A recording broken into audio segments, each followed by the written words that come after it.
Hi, this is Emily and Pat for the Grapplers Guide. I'm going to go into showing you the first sweep in the series from the single leg X modification. So my partner Pat's going to be standing. I've already got my position set up here. Pass the lapel through.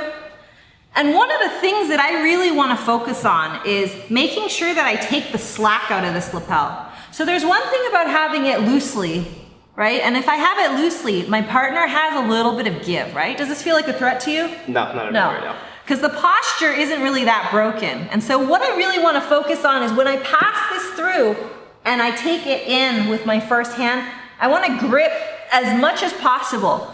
Because when I first throw the guard on, my partner isn't really thinking about posturing up yet. In many ways, they're actually holding this down position because they want to collect their base, right? So as they collect their base, I'm going to take that opportunity to make sure that I take all the slack out so that when my partner goes to stand up, now they go, oh crap, I'm stuck, all right? Part of the way that I can help myself with the strength that I might feel from their posture is by just winging my elbow out to my knee. And from doing this, it kind of locks him into place a little bit, right? Now the position I want him to be in is feeling like he's kind of cramped up. And when I do that, it makes them want to explode out, or at least that's what I think. My inside foot is posted really well on the inside of his pelvis, because this is where I have to think of my leg like a spring, okay? Pat, how does this position feel to you when I have the lapel in tight? When it's in tight, I feel super locked in, and when you go to move your toes to push back, I'm stuck. Right.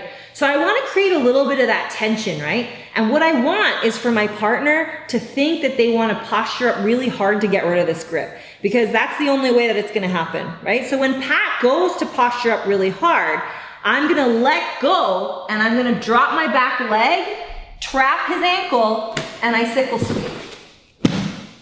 In many ways, the reason why this sweep is so powerful is because I'm using their own size and posture against them, right? One of the biggest struggles we have as a smaller person is sometimes you're struggling to move the weight. In this position, I'm using the tension from my grips to actually create the motivation for my partner to explode out. I want him to be big. I want him to be really big. And when he's really big, I'm gonna go take his legs out from underneath him.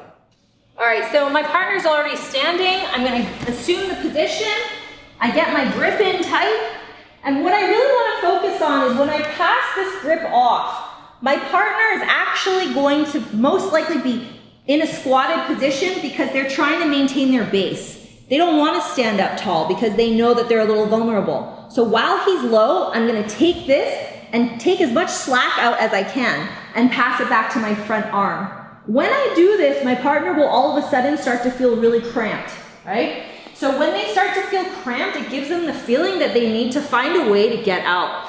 My inside leg is posted still on the hip with a little bit of tension. So there's a slight push and pull. I'm pushing into his hips, but I'm also pulling him back down into me. Pat, how does that feel from the top? I'm stuck from right here. Okay, so the bigger the partner, the better, okay? The reason why is your partner who's big is gonna feel like there's no way you're gonna keep me down in this position. I'm gonna stand up and this position, you're gonna have to let go of that grip. That's what I want them to think. Because the more that they stand up and posture, the more weight that I have to make them fall. So you want to use a little bit of a tug to make them, to sort of instigate the situation, right? And when your partner goes to stand up tall, you're going to drop your outside leg and axe kick the bottom. And from here, I'm going to look to sit and posture up. So the more power you can generate in their posturing, the better. And you're going to do that by cinching up that grip really tight and pulling in, pushing and pulling and pushing until they want to explode straight up.